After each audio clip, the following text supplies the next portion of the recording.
Well, hello everyone. It is me again. It is Jess. Today I'm doing something a little different. I'm going to do a little art piece with my makeup because makeup is beautiful and can be done as art. That's why there are makeup artists. I am doing my representation of what it feels like to have depression. Like many people out there, and maybe some of you listeners, you've been battling depression. I've been battling depression since I was 15. I was not diagnosed until I was 16 though, after I had an attempt of suicide. Luckily it was a failed attempt. It just so happens that on the day that I attempted suicide, a very close friend of mine completed the act and hung himself in the closet. Not sure why he did it. We did not plan to do that together. It was just how it was. It's how it played out. I think about him often, and I miss him a lot, and I wonder what kind of person he would have been if he was able to grow up and become an adult. I wonder if he would have had children, if he would have been married, what kind of career would he have done? But because of how devastated I was after his death, and then being at the funeral and seeing how his family acted and how devastated they were, and fellow classmates and teachers, how devastated everybody was, that stops me from ever attempting. I visit his grave very often, and I thank him for showing me that no matter how alone you feel, somebody will care.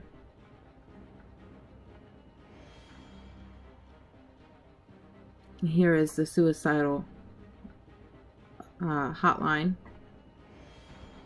If you are feeling suicidal, don't do anything drastic. Give them a call. Let's get the help that you need and that you deserve. And even though I have not attempted suicide since I was 16, there are times where I think about it. It could just be a fleeting moment that happens out of absolutely nowhere. And it could consume you for several days. I have not attempted since then, since I was 16. But I remember Mother's Day a few years back, where I was so broken, so far gone that I was making preparations. In my mind, no one would care. Everybody would be better off. My then husband would be happier if I was gone. No one would mind if I was never there again. That my baby girl would flourish without having a sad mom all the time. But after making all the preparations, the very next day, baby girl comes into my room and gives me a big old hug and cuddles with me and asks me, "Mommy, why are you so sad?"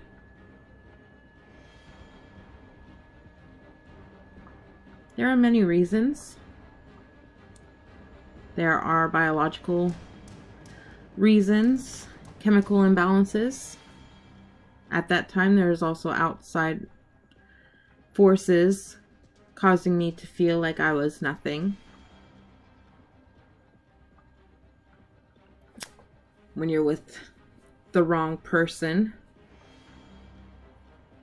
and they happen to be a narcissist, it's a very bad combination. When you care so much and love so hard for someone who did not feel the same towards you, you end up feeling like you're nothing. So it was a lot of combinations. And when you are depressed, if you don't know by now, you feel like you are nothing, that you are worthless, and that you are dumb, and you are fat and ugly, and no one likes you. Everybody just puts up with you, especially family members, because they have to. These are the negative thoughts that run through your head all the time. When you mess up on something, it's not just, oh, silly me, let me fix that. No, it turns into, you stupid person. Why would you even think that this would work? You can't do anything right. Why are you even breathing? You're just a waste of space and air. These are the thoughts that run through my head all the time. That's why I would pick bad guys to be with. I was with a beater for a while. My first real boyfriend when I was a teenager. I felt I didn't deserve any better. And then being with my ex-husband, thinking, well, no wonder he's cheating on me. Why wouldn't he? Why wouldn't he hate me? You don't deserve any happiness. Just shut up. No one likes you for who you are, so just be the person that they want you to be. Take the abuse, the physical. Well, there wasn't a whole lot of physical abuse. There were 2 times. That was it. But the mental abuse, the emotional abuse was constant. And then when you are with a narcissist, you get the love bombing every now and then, especially in the beginning. They learn your fears, they learn your inner demons, and then eventually use that against you.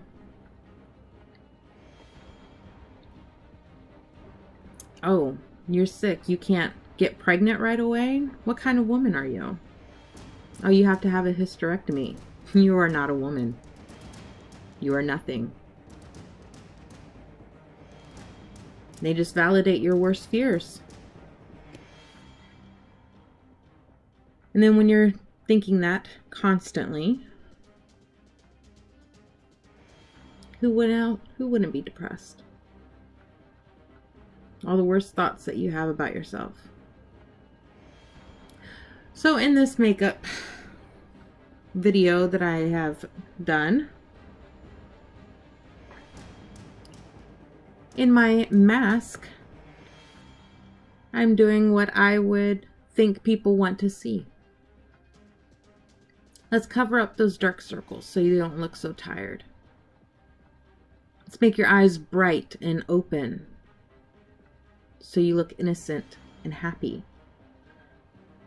Let's draw on your Joker smile so no one knows that you're really extremely sad inside.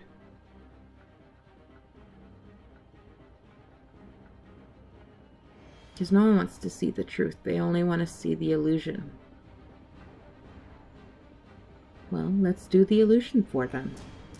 Here is my mask. Everybody has depression in their own way. Well, not everyone. Those that have depression have their own ways of dealing with it. I myself, when I am depressed, when it's time to go to sleep, I cannot. And when it is time to be alert and move on with the day, get the day started, all you want to do is lay down. You are physically, emotionally exhausted. The simple task of just doing the dishes is too much to do. Simply taking a shower. What's the point? Why do I need to take a shower? No one cares about me anyway. I don't care about me. Why would anybody else? So here I'm showing you what I feel like when I am in my depressive state. I'm just a hot mess. Exhausted. Tired. Smelly. Because I'll go days without taking a shower. It's embarrassing to admit, but that is the truth. That is my fact. I just don't see the point in it.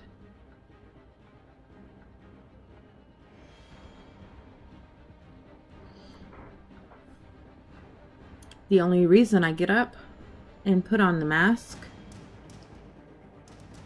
is for my daughter. She doesn't need to see mommy sad all the time. Especially during my cycles. There are 2 times a year that my depression cycle will get extremely bad, no matter what my medications are. I am lucky enough to be on a great combination of medications for my anxiety and for my depression. But there's 2 times a year where even the strongest medications won't help. It's up to me to make sure that I keep myself distracted during those times, especially when I feel the darkness consume me. I have to do what I need to do to make sure that I wake up each day for my little one and for myself. I might be tired. Might be I just want to lay in bed all day long and do absolutely nothing. But I need to push forward. I can't let my darkness consume me.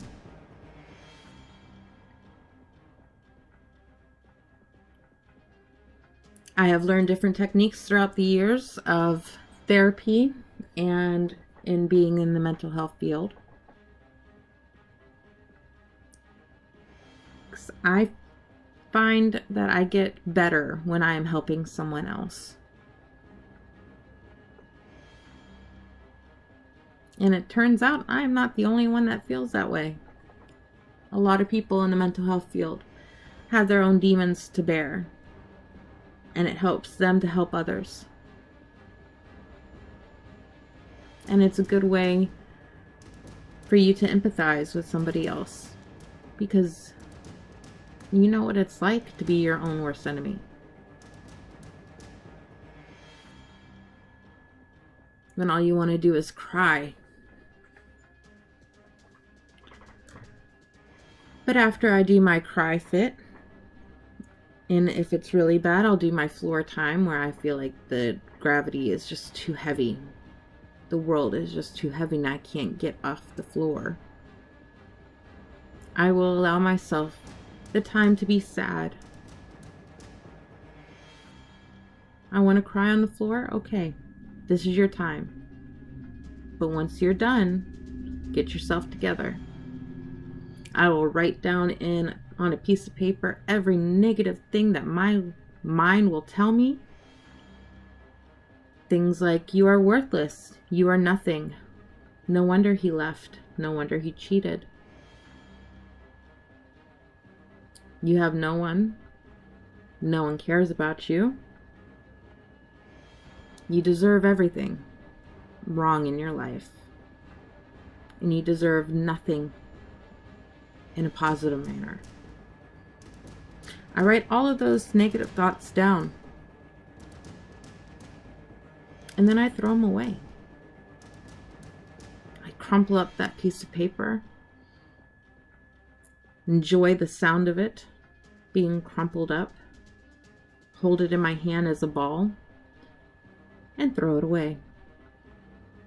I used to have a journal that, while I was married, I would only write the things down when I was upset.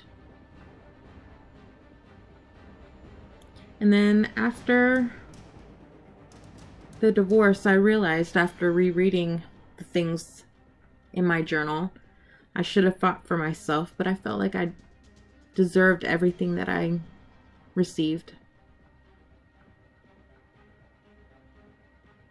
I now have a positivity journal. It is bright in colors, and I write in beautiful gel-colored pens. And I simply write what I'm grateful for that day. It could be something as silly and as small as 2 butterflies dancing in the air. It could be the smell of the rain that's about to come. My daughter's laugh when she tells the same knock-knock joke over and over again.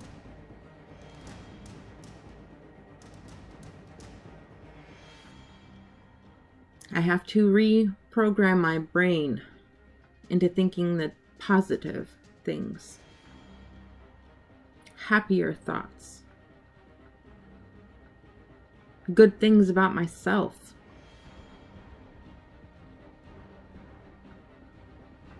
I am not worthless. I am not nothing.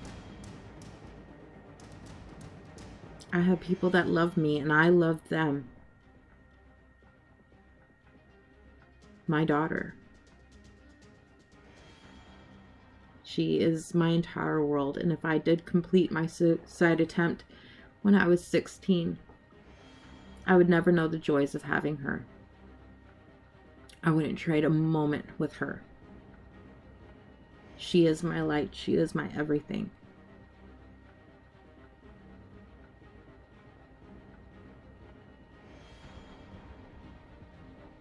But to me, this is how I feel I look when I'm on a depressive state and wearing a mask.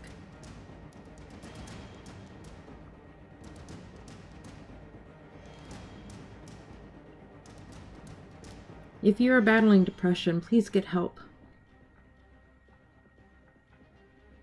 Find that combination that works for you of medications. Learn some tricks of the trade so that you can pull yourself out. Sometimes you don't need medication. Sometimes you need medication for the rest of your life. And that is okay. I know I will have to be on medication for the rest of my life. And I've come to terms with that. Anything to make myself better.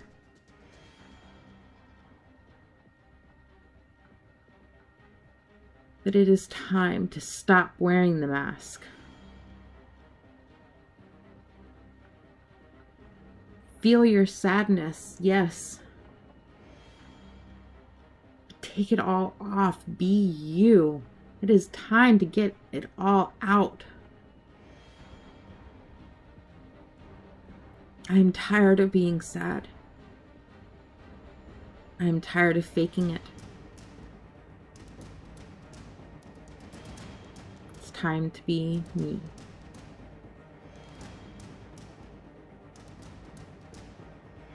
Please like and subscribe to my channel.